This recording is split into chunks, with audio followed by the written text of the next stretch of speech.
What's up? What's up, YouTube? Most of the time, I don't mess with this Shannon Sharpe stuff, man. I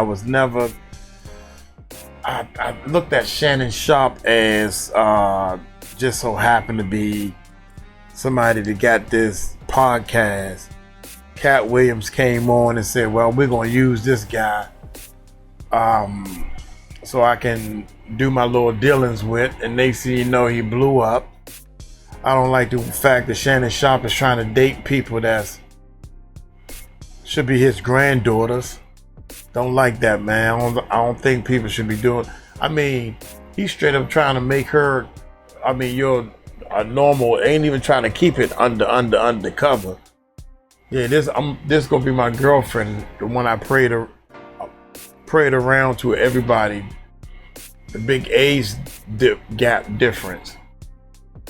Anyway, y'all hit that subscribe button, hit that bell. Expose new involvement, Jay-Z, Shannon Sharpe, and more.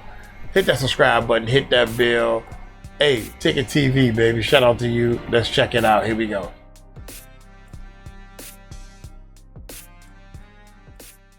Mic check, and we going right in on this one tonight, man. I got some crazy news for y'all tonight, y'all. Here we go, bro. And don't y'all forget, shout out to A Weapons on the intro track, man. Y'all can check the links in the description box below. Go get the album. That chat. A Weapons. Put up that chat, baby. The greatest link is in the description box below this video. Also, CashApp, PayPal links, along with all the other social media links, and links that you guys want to support the channel. Check out the website. This, that, and the third. Go subscribe to our other YouTube channel, TTV Network. Get all the updates over there on all of our videos. Man, let's get into this, man. Jay-Z, man. Now, I got to go back because this situation it looks like it's getting ready to, I don't know what the hell going on right now, but I'm going to go back and tell you guys what's the origins of the situation so you guys will understand kind of where we're at. So DeHaven Irby, the guy you guys see on the left-hand side of your screen, he was a childhood friend of Jay-Z's from Brooklyn's Marcy houses, and publicly, you understand what I'm saying, discussed the falling out of their once close relationship. Now, on numerous interviews, he's highlighted several different things and issues that he had with Jay-Z during their fallout. And basically, I want to explain this to y'all so y'all can understand what just happened today. So basically, DeHaven claims that Jay-Z basically abandoned him during a critical moment in 1998 when he faced federal drug conspiracy charges. Now, according to DeHaven, Jay-Z promised support to him, saying, "Don't worry about it, bro, I got you," but failed to follow through, leaving him without contact or assistance during the trial. Now, DeHaven was assigned a public defender, and although the case was dismissed in 2000, the lack of support from Jay-Z deeply hurt him, marking what he called the first sucker shit he experienced from Jay-Z. Now, he also recounted an incident in 1988, in various interviews, in an incident where he claims that he and Jay-Z were ambushed during a drug deal gone wrong. Now, DeHaven says that he distracted the gunman, taking a bullet in the side to protect Jay-Z, who escaped unharmed. Now, he said this event basically is referenced in Jay-Z's 96 track Dead Presidents 2 with the lyrics about a friend getting shot. Now, despite this sacrifice, DeHaven felt like Jay-Z's later actions, like ghosting him during the trial, betrayed their bond. Now, DeHaven has stated that he would still take the bullet again, emphasizing his loyalty, but he felt unappreciated. Now, DeHaven also has asserted that much of Jay-Z's rap persona as a major drug dealer was exaggerated and drawn from his own life. Now, he claims he mentored Jay-Z in the drug trade, teaching him to nickel and dime, and that Jay-Z was a low-level dealer at best, not the kingpin depicted in the songs. Now, DeHaven has suggested that Jay-Z's albums, including Reasonable Doubt, heavily reference his experience, such as the shooting incident without giving him due credit. Now, DeHaven also believes, he said this in interviews, that Jay-Z targeted him in several songs on the No Hook from American Gangster, the 2007 album. Jay-Z raps, so F DeHaven for Caven. That's why we don't speak, implying that DeHaven cooperated with the authorities, which DeHaven denied. Now, similarly, on Drake's 2021 track, Love All, Jay-Z's lyrics about someone who wanted to kill me and y'all still with him are interpreted by DeHaven as referencing an incident where a mutual associate caught Jay-Z stealing, escalating tensions. Now, DeHaven feels these subliminal messages endangered his safety and his reputation. Now, as Jay-Z rose to fame with Rockefeller Records, and which was founded in '94 with Dame Dash and Kareem Biggs Burke, DeHaven was not included in the venture. Despite their shared history, DeHaven felt like he was left behind as Jay-Z's career took off, deepening that rift that they had. Now, DeHaven has expressed confusion over the lack of a clear falling out, stating that we never really had a falling out. That's the problem. That's why I'm so confused, is what he said. Now, DeHaven also described their relationship as a brotherhood, with Jay-Z as the godfather to his daughter, and the two sharing clothes, money, and experiences. However, he feels Jay-Z's behavior changed with fame and wealth, particularly after DeHaven's incarceration. Now, DeHaven has sought a reason for Jay-Z's departure rather than an apology, indicating a lack of closure. Now, he also referenced an incident where Jay-Z violated by acting behind his back, though specifics are vague, further straining their bond, right? Now, Jay-Z's lyrics, particularly in No Hook, suggested that DeHaven snitched, with which DeHaven vehemently denies. Now, emphasizing he went to trial and won without implicating anyone. In the 2007 Vulture interview, DeHaven clarified that he believed Jay-Z was upset about his YouTube project discussing their past, not about snitching, but still felt the lyrics were an attempt to harm his reputation and safety. Now, DeHaven considers such actions a death sentence in the street culture. Now, in a 2014 interview, Memphis Bleak, a close associate of Jay-Z, he had provided insight into the beef, stating that DeHaven and Jay-Z had hustle ties that went sour. Memphis Bleak pointed to Jay-Z's song a week ago, and It Ain't Personal, as reflecting strained relationships from his drug dealing days, suggesting the fallout was tied to deeper, unspecified issues in their street dealings. Now, DeHaven's narrative paints Jay-Z as cold-hearted and a coward, basically, for abandoning him and using their shared history and music without acknowledgement, while Jay-Z's perspective, conveyed through lyrics, suggests that the DeHaven Irby betrayed him, possibly by speaking out or associating with others who threatened him. The lack of direct communication between the two has left the full truth unclear, with DeHaven's accounts primarily shared through interviews and social media, right? Now, some of the details, like the exact nature of the violation that DeHaven has referenced in various interviews, or Jay-Z's full perspective, remain ambiguous because, it's due to basically the limited direct responses from Jay-Z. Now, DeHaven claims are largely one-sided but consistent across multiple interviews because, for further, let's just say this. Y'all can go look on all the different platforms DeHaven have done interviews on about the situation. So now that we got to that, right, now let's get to this. So today, Shannon Sharpe had did an interview the other day, I think it was yesterday, with the legendary Scarface. Legendary Scarface from the Ghetto Boys. You understand? Scarface, the legendary Willie D, and y'all already know Bushwick, R.I.P. Listen. So he did an interview, though, with Scarface, Shannon Sharpe. Now, Shannon Sharpe, in that interview he did with Scarface, he had a segment. Now, in that segment, Shannon Sharpe spoke about Jay-Z. Shannon Sharpe had Scarface talk about Jay-Z and something that Jay-Z had done for him, right? Now, basically, Scarface, in this interview, said that nobody can say nothing bad to him about Jay-Z ever or DJ Khaled, because he said when he was at his worst time and he was, on his sick bed, that Jay-Z and DJ Khaled was the ones that came and looked out for him and held him down, right? Now, I looked at that today, and you guys can go look at it too. And I noticed something. While I was looking at this, the comment came on the screen, and I couldn't believe my eyes, because I was one of the first ones to watch this. 13 minutes this came up on my screen earlier today, and I screenshotted it.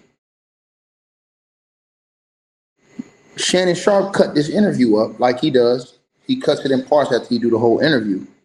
And in this part, it says, Jay-Z gave Scarface money on deathbed in DJ Khaled, Club Shay Shay, right?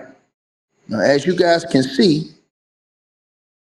the first comment says, that came up on the screen, the most relevant comment at that time, said, explain to me why I haven't been on your podcast to speak about a whole other side of Jay-Z, or is your show is biased? Now, let me blow this comment up, because I was saying, who is this? And I looked and I said, what? So I clicked on the avatar, because when I looked at it originally, it only had 2 likes because it was fresh. It had just been put up. The comment said, explain to me why I haven't been on your podcast to speak about a whole other side of Jay-Z, or is your show is biased and only want to hear only one? Make it make sense.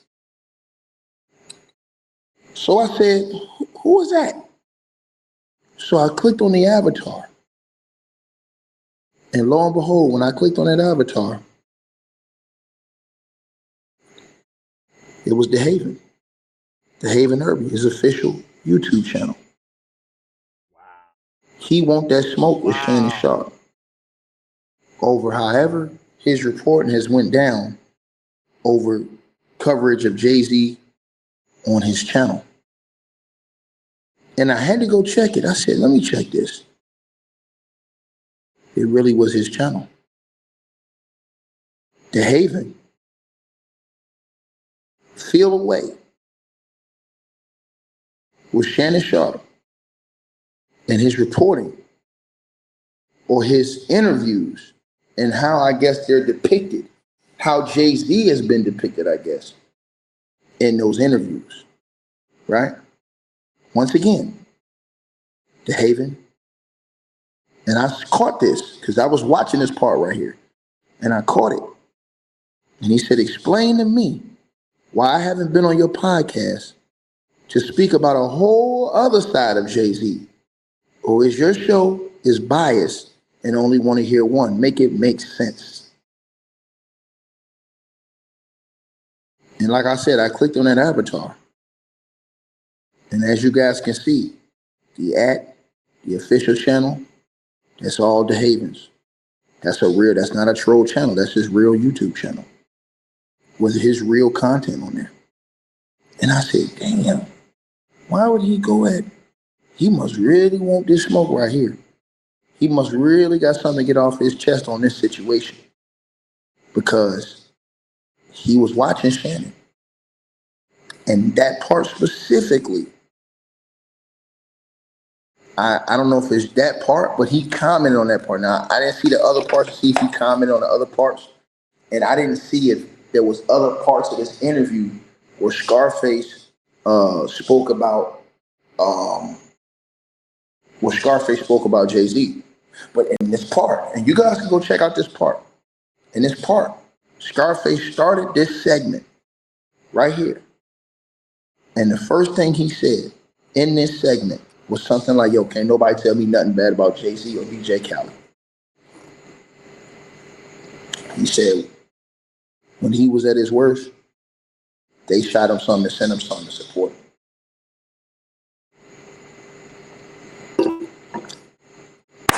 Immediately,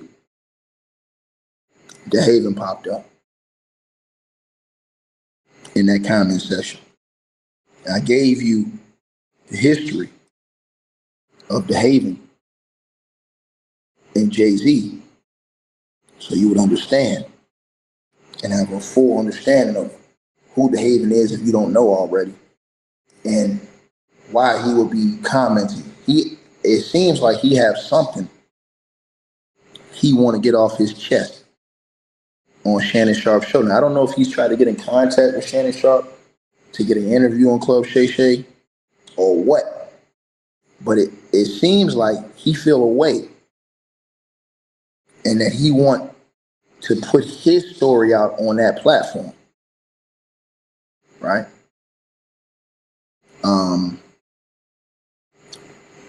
It's just something very interesting that caught my eye. Y'all smash the like button, man. Subscribe to the channel. Something very interesting that caught my eye. And when I seen it, I was like, hold on. Because at first they only had like 2 likes, but it was early in that video. Like, it just went up. So I was like, who is this right here? So I clicked the avatar. Boom. As soon as I clicked that avatar, DeHaven came up. DeHaven looking for that smoke with Shannon Sharpe. And he said, explain to me why I haven't been on your podcast to speak about a whole other side of Jay-Z. Or is your show biased and only want to hear one? Make it make sense. Now, I'm going to say this. I don't have no dog in this fight. Shout out to all parties involved. The legendary Scarface. Legendary. You know what I'm saying?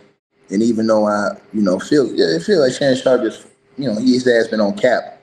You know what I'm saying? I still watch his interviews because I didn't want to see him lose. And I like Scarface.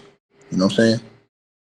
But I'll be damned, dog. This right here surprised me, man. And now that I said this, a lot of other blogs don't catch this.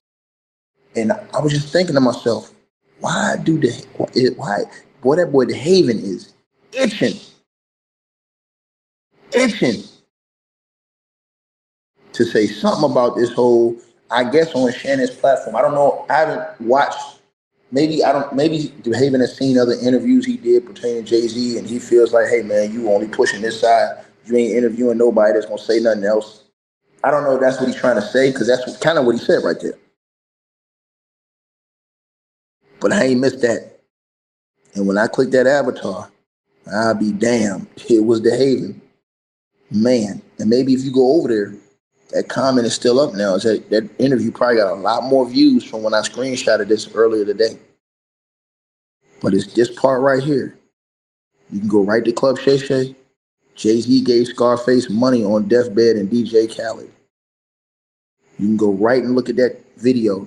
That's a part that Shannon Sharpe clipped up. And that comment was right there. Y'all let me know what y'all think, man. Why do you guys think that DeHaven was so anxious and so pushed on this one right here? Y'all let me know what y'all feel, man. Salute, man, to all parties involved, man. Y'all let me know what y'all think. Now, I wonder if Shannon Sharpe, and let me know in the comment section y'all think Shannon Sharpe's going to interview DeHaven. Y'all like, share, and subscribe. Share the video, like the video.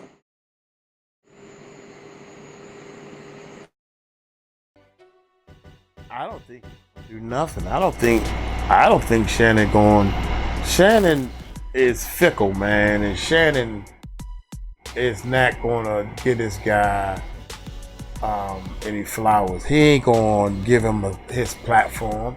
Shannon looking for people with some big names. This guy's crawling out of with truth. Shoot, I can let him on my platform. I'm gonna start letting people come on the platform. Yo, man, what you got to say about this bull? Yeah, that's what I should do. I should start reaching out to some of these people. Hey, y'all let me know what y'all think, man. I think Jay-Z has been doing a lot of people wrong to get to where he's at. And I think little by little, this information is about to start bubbling up.